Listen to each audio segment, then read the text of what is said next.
দশমীর দিনে কলকাতায় যেতে হয়েছিল আমাকে, কারণ একাদশী এবং দ্বাদশী দুদিনই আমার পরীক্ষা ছিল। কলকাতায় গিয়ে দেখি কলকাতায় ঠিক এইরকম ভাবে বৃষ্টি পড়ছে। অনেকদিন ধরে আমার একটা ইচ্ছে ছিল যে আমি যখন নিজে ইনকাম করব, নিজের টাকা দিয়ে একটা আইফোন কিনবো। ব্যাপারটা ঠিক ব্র্যান্ড বা আইফোন না, এমনি একটা শখ, বা সেরকম যে জোরালো শখ সেটাও না, মনের কোনো একটা জায়গায় হয়তো ছিল। কিন্তু সেই শখ আমার বাবার কানে পৌঁছতেই বাবা নিজেই আমাকে কিনে দিল। আমার এটা আইফোন 15। অ্যামাজনে এটার দাম পড়েছিল আমার 47,999, অর্থাৎ 48,000। আমি এই পিঙ্ক কালারটা সিলেক্ট করেছিলাম, লাইট পিঙ্কটা।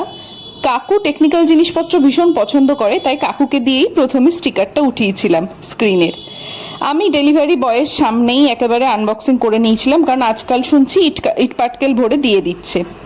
তারপরে মালদা আসার সময় আমি ব্যাগটাকে ঠিক এইভাবে বুকে জড়িয়ে সারা রাত ট্রেনে না ঘুমিয়ে টেনশনে এসেছিলাম, কারণ আমার ব্যাগে আইফোন আছে।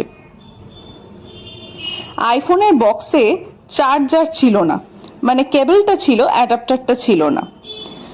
তারপরের দিন সকালবেলা আবার আরেকটা ফেক আনবক্সিং করছি, আর এই স্টিকারটা আরেকবার নিজে হাতে তুলছি। আসলে আমি যেহেতু বক্সের মধ্যে ভরেই নিয়ে এসেছিলাম, সেই জন্য স্টিকারটা আবার দিয়ে রেখেছিলাম যাতে স্ক্রিনে কোনো স্ক্র্যাচ না পড়ে। এই লাইট পিঙ্ক কালারটা কিরকম লাগছে তোমরা আমাকে কমেন্টে জানিও। ফোনটা সেট আপ করতে শুরু করছিলাম। iOS কখনো ইউজ করিনি বলে বেশ অসুবিধেই হচ্ছিল। বারবার করে যারা iOS ইউজার তাদেরকে ফোন করে আমি বিরক্ত করছিলাম যে এবার কি করব। যাকে অবশেষে আমার চার্জারটা এলো, দুদিন পরই চলে এসেছিল অবশ্য। এটা অ্যাপেলের অরিজিনাল চার্জার। এর দাম আমার ফ্লিপকার্টে পড়েছিল 1500 টাকা, এই অ্যাডাপ্টারটার দাম। কেবেলটা তো আমার বক্সেই ছিল, বক্স থেকে কেবেলটা বার করে ফোনে লাগিয়ে দেখলাম ঠিকঠাকভাবে চার্জ হচ্ছে কিনা। যদিও বক্সটাও যে ডেলিভারি দিতে এসেছিল, মানে চার্জারটাও, সেই আনপ্যাক করে দিয়েছে। তারপরে হলো কভার। আমি যদিও লোকাল দোকান থেকে ফোনের কভার পরিয়েই নিয়েছিলাম এবং স্ক্রিন গার্ডও লাগিয়ে নিয়েছিলাম একটা, কিন্তু অ্যামাজন থেকে তার আগে আমি একটা কভার অর্ডার করেছিলাম যেটার কালারটা একেবারে আমার ফোনের কালারটাই, বেবি পিঙ্ক।